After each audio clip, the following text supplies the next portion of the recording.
কুচা মাছকে 2 পিস করে নিলাম খাওয়ার জন্য। এগুলো আমরা কাবাব করে খাবো আজকে। তো আমরা এগুলো ভালো করে চুলার পরে 2 পিস করে নিলাম। ভালো করে ধোয়ার পরে একটু ভালো করে দেখালাম আপনাদেরকে।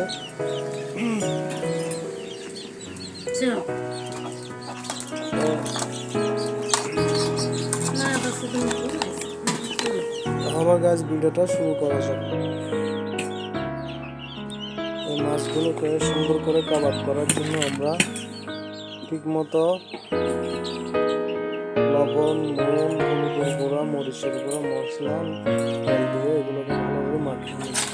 আমরা দিয়ে দিলাম মরিচের গুঁড়া কিছু পরিমাণ, মরিচের গুঁড়া দিলাম কিছু পরিমাণ, তারপরে দিচ্ছি হলুদের গুঁড়া কিছু করে, অল্প করে হলুদের গুঁড়া দিব। হলুদের গুঁড়া দিচ্ছি, এই হলুদের গুঁড়া দিলাম অল্প করে।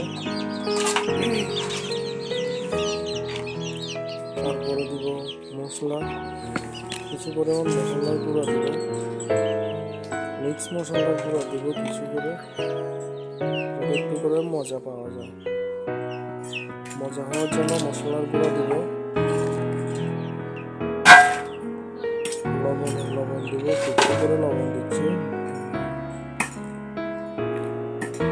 একটু করে লবণ দিলাম। তারপরে দিব তেল, সয়াবিন তেল দিলাম পরিমাণ মতো দিলাম। হালকা করে মাঝে ফ্রাই হওয়ার জন্য, যেহেতু এগুলো আমরা কাবাব করব, কয়লার আগুনে এগুলো আমরা কাবাব করব, এই জন্য কিছু পরিমাণ তেল দিলাম।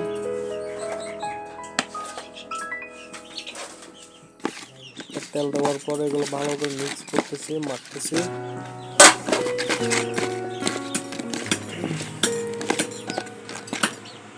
যে মাখা হয়ে গেল 2 পিস কুচা মাছ, এগুলোকে এখন আমরা শিকে ভরে শিক একটাতে লাগিয়ে কাবাব করব।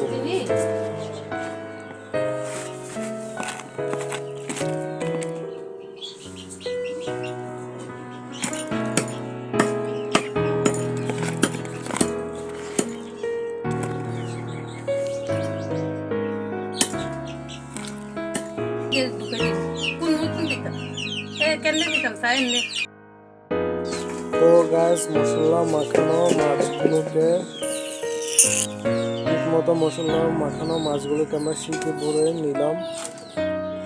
একটা লোহার শিকে ভরে নিলাম, অথবা আপনারা ছাতার শিকে, যে কোনো শিকে, লোহার শিকে ভরে নিতে পারেন, যাতে শিকটা যাতে পুড়ে না যায়, মাছটা যাতে থাকে। আমরা চুলাতে ঢুকিয়ে দিলাম কয়লার আগুনে। আমরা এখানে অনেক হিট, কয়লার আগুনের অনেক হিট, সেখানে ঢুকিয়ে দিলাম। তো এটা হইতে 5 থেকে 8 মিনিট সময় লাগবে। এটা হচ্ছে কুচা মাছের কাবাব। তো আপনারা হতবাক খাইছেন, আমি অনেকবার খাইছি, এর আগে অনেকবার খাইছি, অনেক মজা, অনেক টেস্ট। এটা খেলে শরীরে রক্ত বাড়ে। এটা হয়ে গেলে একটা প্লেটে নিলাম, প্লেটে নেওয়ার পর এটা খুলে রাখবো।